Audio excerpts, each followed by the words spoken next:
donc li ñu jot a def nii mooy loolu la ñuy wax le price action c'est-à-dire faire de l'analyse technique en se basant uniquement sur le comportement du prix. C'est ce qu'on appelle le price action, l'action du prix. léegi xam nga waxoon naa leen pour ñu atteindre suñuy objectif mën nañu def price action mais price action tamit mën nañu ko boole ak ay indicateurs ay indicateurs d'analyse technique. léegi loolu moo tax nga gis courbe bii nii courbe bii en violet bii boo si tegee souris bi nga cliquer da ngay gis mu woon la ko nga dem à gauche fu ñu bind 3 bi nii fii flèche bii nii ñu ne la montrer la légende de l'indicateur montrer la légende de l'indicateur nga cliquer foofu parce que boo fa cliquer def lay ne MA MA7 close 0 SMA 9 ça c'est la moyenne mobile 7 c'est-à-dire la moyenne mobile sur 7 clôtures xam nga fii en vue semaine la ça veut dire que chaque bougie clôture en une semaine chaque bougie se forme en une semaine nga gis fu ñu bind MA 25 ça veut dire moving average ou moyenne mobile moving average M ça veut dire moving A ça veut dire moyenne average moving average 7 moyenne mobile 25 moyenne mobile 99 mais bii dama ko masqué woon la moyenne mobile 99 ma génnee ko retiré donc fii c'est la moyenne mobile 25 qui est là et la moyenne mobile 7 yooyu laa utilisé la moyenne mobile 25 et la moyenne mobile 7 gis nga la moyenne mobile 7 boo ko cliquer rek def lay woon fii fu ñu nekk carré bi foofu lay ñëw boo cliquer si courbe violette mi après affaire bi wàccaat ñëw niveau bii nii fii donc mun ngaa utiliser ay moyenne mobile pour xool tendance bi attendez je vais agrandir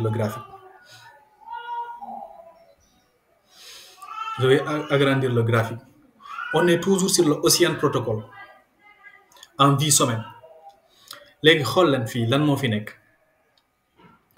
gis nga la moyenne mobile 7 moo nekk en jaune moom moo gën a jege graphique bi moyenne mobile 7 bi moo gën a jege graphique bi mais la moyenne mobile 25 moo gën a sori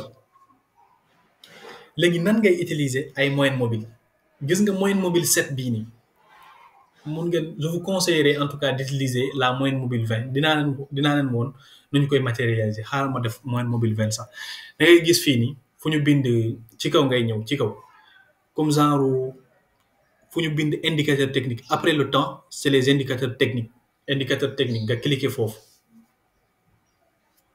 après nga bind M grand M A MA nañu utiliser 20 MA 20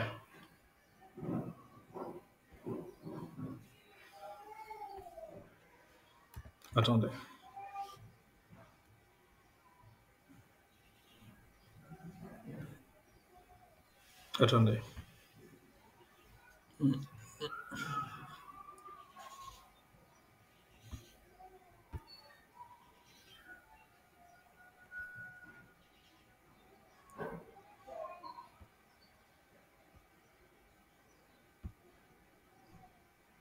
donc da ngay delluwaat ñëw ci flèche bii nii MA7 foofu la ñu placé kii bi souris bi fii dañ koy cliquer benn yoon rek après ñu ñëw ci flèche bii nii ñu développer ko suñu laalee fii rek après day feeñ quoi su feeñee nga ñëw ci paramètre fu ñu bind paramètre bi fii dañu bëgg a changer moyenne mobile 7 bii nii en moyenne mobile 20 périodes parce que 20 périodes boobu mooy gën a joxe ay signal yu wóor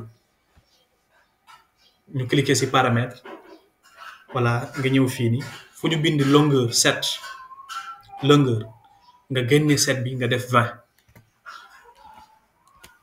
boo defee 20 nga ne d'accord voilà gis nga day gën a encore génn ci graphique bi mu ñëwaat fii nii côté bii nii xam nga moyenne mobile 7 bi dafa gën a jegewoon graphique bi mais léegi daf ko gën a sori après ma jël moyenne bii au lieu que ma bàyyi ko 25 dama koy yóbbu si 50 moyenne mobile 50 parce que ce sont ces moyennes mobiles là que les traders utilisent le plus 20 ak 50 parce que dafay wane ay niveau de support ak ay niveau de résistance donc fii encore ñu cliquer si paramètre bii ni ñu ñëw fii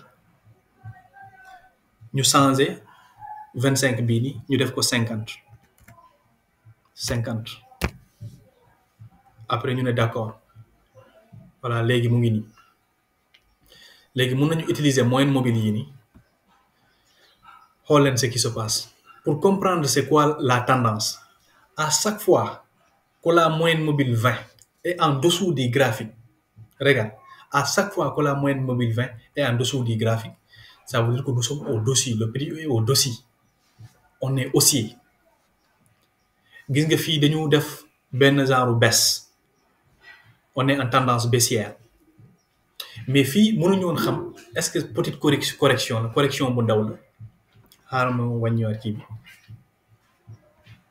gis nga fii nii dañu def comme genre une tendance baissière mais mënuñu woon xam est-ce que carrément nañu dem ba fii nii maintenant qu'est-ce qui peut te dire que léegi dañuy def entamer benn tendance baissière bu am doole buñ demee ba ñu casser la moyenne mobile 20 et une clôture en dessous de cette moyenne mobile là ça veut dire que c'est une confirmation que maintenant que nous allons aller maintenant vers des points de plus en plus bas.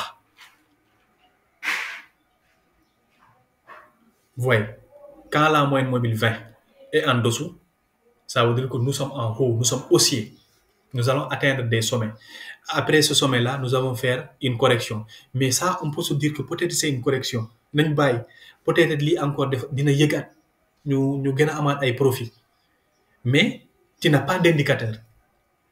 Kon moyenne mobile 20 bi nii moo lay won ni que maintenant nous avons entamé une tendance baissière parce que nous l'avons cassé et nous avons clôturé en dessous de cette moyenne mobile-là. Donc ça, c'est une information très importante pour la moyenne mobile. Rien qu'avec des moyennes mobiles, on peut faire du trading. C'est un indicateur. On peut associer moyenne mobile et price action. Les deux, les combiner à la fois. Voir un triangle, par exemple. Oui, nous avons un triangle ou bien un drapeau, comme c'est le cas. Oui, nous avons un drapeau. Ça, c'est une figure chartiste de continuation, mais c'est un drapeau haussier. Donc, on peut se positionner à l'assa. Mais quelle est la configuration des moyennes mobiles? Est-ce que moyenne mobile bi dafa nekk ci suuf parce que su nekkee ci suuf ça veut dire que nous sommes sur une tendance haussière fii tamit nga xool saa yu ñu casser fii nii rek dañu casser fii après léegi le prix est en dessous et nous sommes en train de repartir vers le haut mais mënuñu xam ndax encore dinañu atteindre sommet yi bi on va aller encore de plus en plus haut on ne le sait pas encore dañuy casser waat moyenne mobile bi par le bas et on sort vers le haut, ça veut dire que ça, c'est un signe énonciateur que nous allons repartir vers le haut. Et effectivement, c'est ce qui s'est passé. Quand nous avons cassé par le haut, nous sommes revenus retester un peu ce niveau-là parce que c'est sous forme de résistance. C'est une petite correction qui a eu lieu ici et puis nous sommes allés chercher ce niveau-là, ici. Vous voyez? La moyenne mobile, c'est vraiment important. Moyenne mobile, ça donne la moyenne mobile 20 et 50, elle donne de très bons signaux. lii nii boo leen fi ñëwee nii ngeen war a paramétrer affaire yi nee naa leen fii rek ngeen di ñëw fii ngeen placer ay indicateur sinon indicateur par défaut yu ngeen fooy fekk mun ngeen fa dindi fii soo fi cliquer woon rek nga ñëw fii nii fii xoolal en jaune couleur jaune bii nii mooy bii nii moo correspondre lii nii ak moyenne mobile 20 bii nii léegi boo fa tegee souris bi mu woon la paramètre su fekkoon ni 7 la nekkoon nga génne ko ci 7 nga yóbbu ko ci 20 nga enregistré jeex na fii couleur bii nii couleur violette la je ne suis pas bon en couleur nag couleur yi nii xaw ma violette la xaw ma lan la léegi nga ñëw fii nii nga placé foofu noonu sa souris boo placé foofu sa souris bi rek nga gis paramètre bi après nga cliquer foofu changer au lieu de nga bàyyi ko 25 nga yóbbu ko 50. léegi lan moo tax ma combiner fii nii ñaari moyenne mobile yi nii 20 ak 50 c'est parce que moyenne mobile 20 ak moyenne mobile 50 leur cassure donne des signaux, mais aussi leur leur intersection donne des signaux. Bu ñu amee intersection rek, ça veut dire que nous allons faire une baisse, beaucoup de baisse. xoolal fii nii dañu moyenne mobile 20 bi dafa jóge fii nii mu kase moyenne mobile 50 bi bu ko kase dañu am intersection, mais boobu ba léegi jaaraatul ci kawam, y a pas d' intersection. gis ngeen moyenne mobile 20 bi dafa kase bii benn yoon, mais tenté waat na ko fii nii, mais elle n'a pas réussi. Donc ça veut dire que ça veut dire quoi? Ça veut dire que tant qu'il y a cassure de ces deux-là, nous serons baissiers. Nous serons baissiers. En tout cas, d'Ouyag, on sera baissier. Et depuis lors, vous voyez, même si ici, il y a un peu de hausse en haut, mais ici, après, il y a une baisse. Une baisse, une baisse, une baisse. Ligne yep, ay gain la. Par exemple, vous faites qu'on est sur le future, parce que fi mënoo leen fi def gain à la vente. Fii c'est des gains à l'achat simplement. Mais si sur les su fekkee ni sur les futurs vente ngeen def seeni stop loss. Mais ça aurait été moi, je ne vais pas faire ce genre d'ordre là. xaar leen bu suñu demee si future yi buñ demee si future yi ma ñëwaat ci lii. Donc fii dafa am cassure intersection, après le prix est en dessous et en dessous. Fii encore dañu amaat intersection, gis nga prix bi mu ngi ci kaw, prix bi mu ngi ci kaw. Lii cette moyenne là, la moyenne mobile 20 ici, elle a servi de support. Celle-là, elle servait de résistance. Quand on l'a cassée, nous sommes allés prendre un peu de profit vers le haut. Nous sommes revenus pour la retester, mais elle a servi de support. Quand nous l'avons cassée, et maintenant nous sommes allés vers le bas. Donc intersection li daf lay won ni si tendance haussière la ñu nekkoon, mais léegi dañuy jóge si tendance haussière pour dem si tendance baissière. xaaral ma yóbbu ko si en jour pour mu gën a saisissante. lu may wax ni en jour da ngay ñëw en jour rek nga cliquer ma gën koo yaatal. Donc lii droit d'illustration la moo tax mu kii nii gis nga la moyenne mobile 20 qui est en jaune. La moyenne mobile 20, elle est en jaune.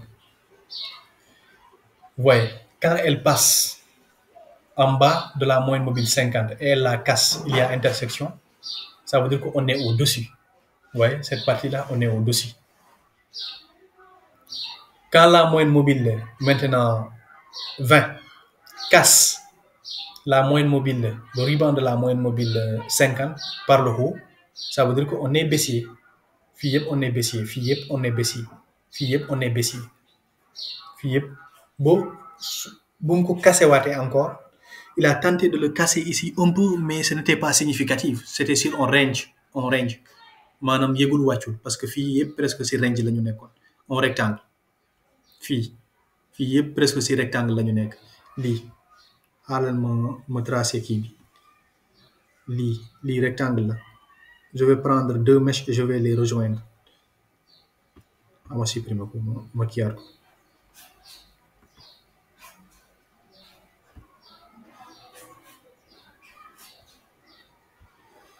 lii rectangle la. xam ma tracé après ma déplacé.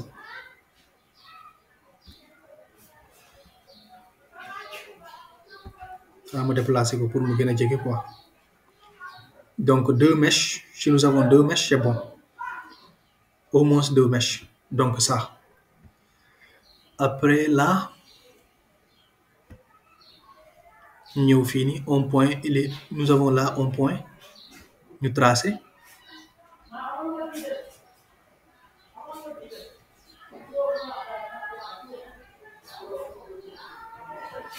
Nous voyons tout. Voilà, nous avons ici au moins deux mèches. Donc diggante gii nii fii ak fii xaaral ma colorier ko. On va utiliser un rectangle ici. Rectangle. Teg fii nii fii partie bi xoolal rectangle.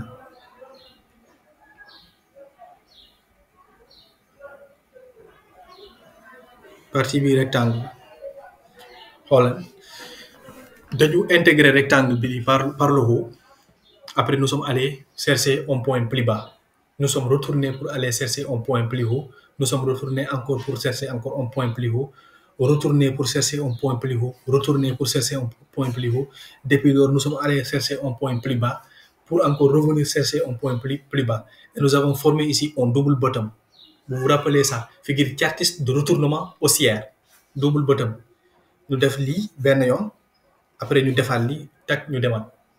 Double bottom yéen a ngi fàttaleeku loolu c'est une figure chartiste de retournement donc ñu def li tac après ñu dem depuis lors on est haussier ouais c'est ce rectangle là qui s'est formé ici ce rectangle bii nii le plus souvent dafay mel ni la moyenne mobile 20 et la moyenne mobile 25 dañuy xaw a confondre confusion mooy am seen diggante parce que on est sur un range on est sur un rectangle ouais et après nous avons formé un double bottom pour retourner vers le haut ñu dellu fu ñu jóge woon parce que fii la ñu jóge kon dañu dellu côté boobu depuis là aussi nga gis ni moyenne mobile bi 20 bi a cassé le ruban de moyenne mobile 50 loolu encore daf ñuy jox gën a jox confiance ci sunu analyse am nañu double bottom te dañu jóge ci rectangle dañu am rectangle d'abord benn yoon ñaar ñu am double bottom mais ñett ñu am un indicateur technique, les moyennes mobiles qui sont en dessous et qui se sont cassés. Rien qu'avec cette première moyenne mobile, la moyenne mobile 20, qui sert de support ici, vous voyez, à chaque fois que le prix touche cette moyenne mobile 20, on est repoussé vers le haut, puisqu'on est sur un bull market, au marché haussier. Donc, vous voyez, il y a de plus en plus d'indicateurs. Il y a de plus en plus d'indicateurs. Donc, vous voyez, c'est comme ça qu'on analyse quoi moyenne mobile tamit nii lañ koy utiliser mun nga def price action nga boole ci moyenne mobile encore ngay gën a am parce que il ne faut jamais utiliser un indicateur tout seul il faut le combiner avec d'autres indicateurs le price action les indicateurs techniques léegi mun nañu ñëw au niveau des oscillateurs ñu yokk ko fii nii le MACD et le RSI xam nga waxoon nañu des relative strength index et le MACD le MAC mun nañ ko yokk fii nii nan lañ koy yokkee dañuy ñëw fii nii rek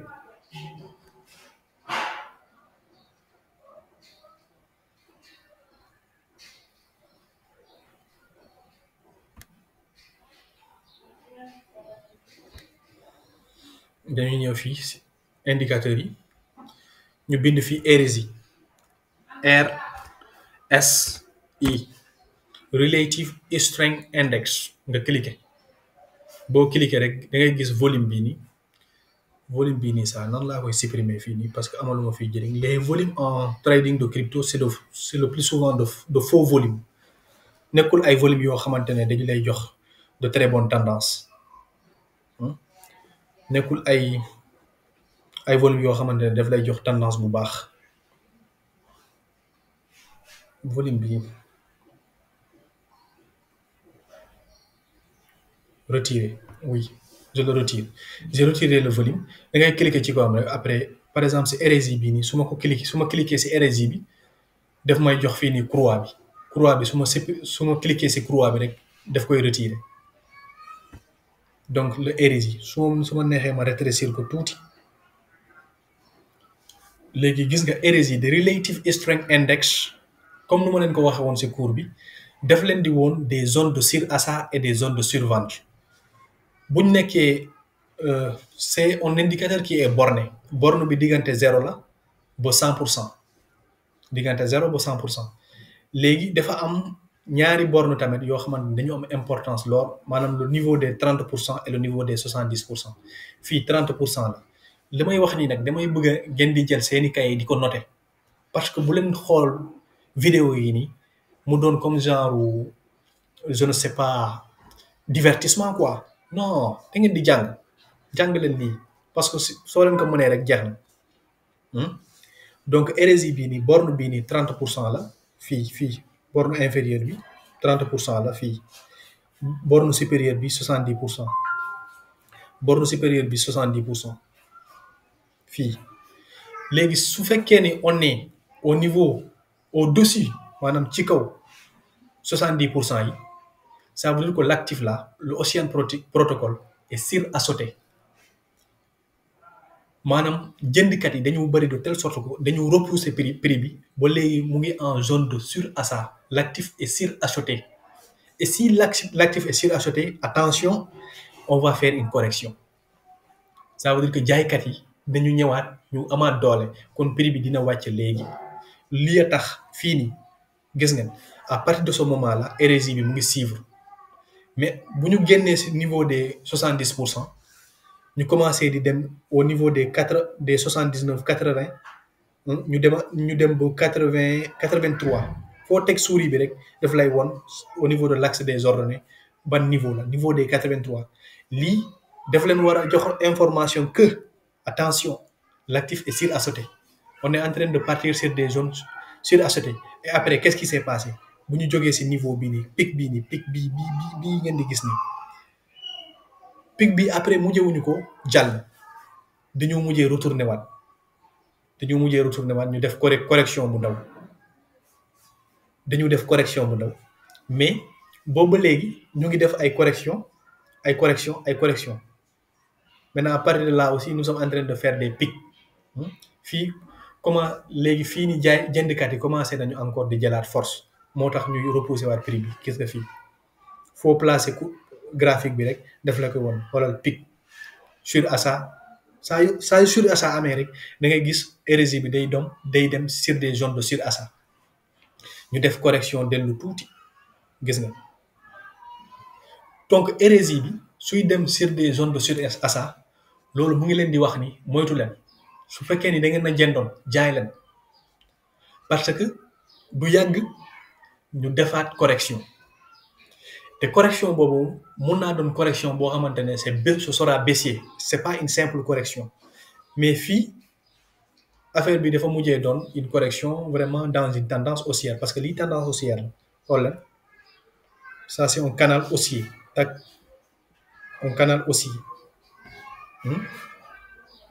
un canal haussier ça c'est un canal haussier mèche yi ngeen di rejoindre nga ñëw fii nii tamit tracé waat une droite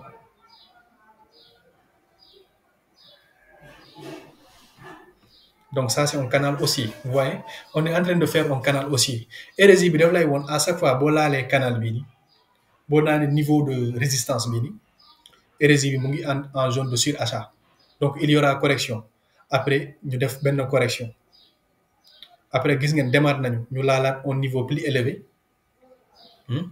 pas plus élevé que le précédent moo tax fii nii après ñu defaat comme genre correction ñu laal ce support là fii RSI bi da ngay xool tac à chaque fois fii nii ñu laal résistance ñu laal support résistance support on est en train de faire un canal haussier. RSI bi tamit mu ngi lay woon à chaque fois suñu laalee au niveau plus haut qu'il y a possibilité de faire correction parce que on est en zone de surachat boo laalee fii mu ne la on est en zone de surachat correction boo laalee fii on n'est pas en zone de surachat on est au niveau de la borne supérieure donc c'est pas du tout grave même su fekkee ni correction dina am correction bu ndaw la quoi am nañu correction mais après qu'est-ce qui s'est passé boum on est allé rechercher vers le haut zone de surachat. Attention, correction. Donc, rien qu'avec le RSI, vous pouvez trouver des zones sur un canal haussier, des zones d'achat et des zones de vente. Nit ki mënoon naa jënd fii mu jaayaat fii mu jënd fii mu jaayaat fii ay opportunité ngay mën a am quoi. RSI bi ça peut vous indiquer beaucoup de choses. Ça c'est le Relative Strength Index. Est-ce qu'il y a le MACD ici? Je vais essayer d'ajouter le MACD. Le MAC, l'oscillateur MACD. Donc, si c'était en zone de survente aussi, lii mooy zone de survente si suuf fii zone de surachat la fii si suuf diggante gii ba si suuf mooy zone de survente maanaam gars yi dañu jaay prix bi di gën a wàcc parce que le plus l'offre est élevée plus le prix est bas léegi ñu jaay bu benn instant ñu gis ni RSI bi il est en zone de xool leen RSI bi fu mu nekk. Il est en zone de survente. Oh, attention, c'est un signe énonciateur que nous allons repartir vers le haut. Parce que l'actif est survendu. Maanaam le Ocean Protocol est survendu. Le sous-jacent Ocean Protocol est survendu. Donc, il est très probable que nous repartions vers le haut. Mais après, qu'est-ce qui s'est passé? Nous avons fait un range ici, un rectangle, et nous avons fait un double bottom ici, RSI bi di ko top, ñu dem. Donc ça, c'est une zone de survente, ça, c'est une zone de surachat. ñaar yi ngeen war a retenir. Donc, boo leen xoolee ngeen di combiner RSI, oscillateur, moyenne mobile ak price action, rien qu'avec ça, vous pouvez trader. xaaral léegi ma yokk benn indicateur MACD ñu yem ci loolu. MACD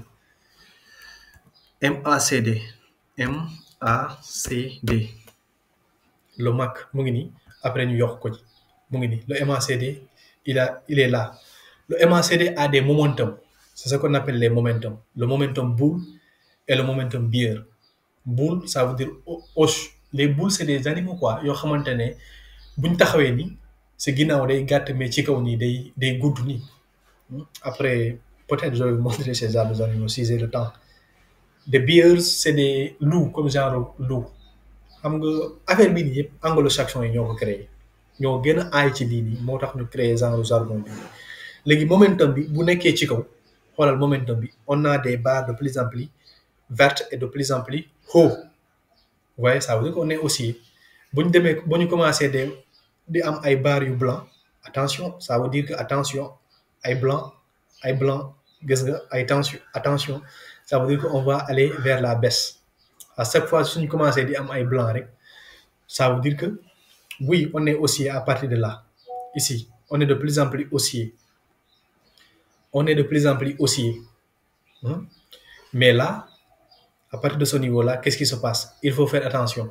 Moom daf lay teel a avertir parce que mënoon naa bàyyi ba fii nii comme RSI bi fii RSI bi moom dafa wone fii nii zone de survente fii mais MACD bi moom teel na laa wax ni on s'approche d'une zone de correction. xoolal bu ñu amee correction lii yëpp à partir de là moo lay woon baisse bii nii. Le momentum est toujours bull, mais cette bullish, blanc yi nii ça veut dire que on est toujours bull, on est toujours haussier. Mais hausse bi léegi mu ngi essoufflé maanaam daanaka comme nit buy nooy benn instant da nga war a nokki parce que ses na instant bii nii ça veut dire que on s'approche d'une tendance baissière ou d'une correction. Et effectivement, c'est ce qui s'est passé. Mais toujours on est bull. Vous voyez, tac, là. Maintenant, à partir de ce moment-là, on revient chercher des niveaux un peu bas. Le momentum ici est bear, rouge. Après, on est reparti pour aller fini daanaka évolution yi bariwul parce qu'on est en train de former un canal. Si on forme un canal, c'est le plus souvent momentum bi lii lay def di genre yi nii avec yu ndaw yi nii ay barres yu gàtt. C'est des diagrammes en bâton, des rectangles. Fii nii on est boule mais boule boobu noonu mu ngi commencé di wàññeeku. Fii mun ngeen fi jël ay zone de par exemple su fekkoon ne fii la ñu nekkoon man dinaa jël position fii nii jaay def sama stop loss ci kaw après sama take profit bi ci suuf ci lay ñëwaat léegi nii. Donc de manière générale nii ngeen di utiliser les oscillateurs, les moyennes mobiles et le price action. Donc ce sont des moyens que vous avez à votre disposition pour atteindre votre objectif. Votre objectif c'est quoi? C'est faire des profits. Et donc c'était ça pour celui-ci.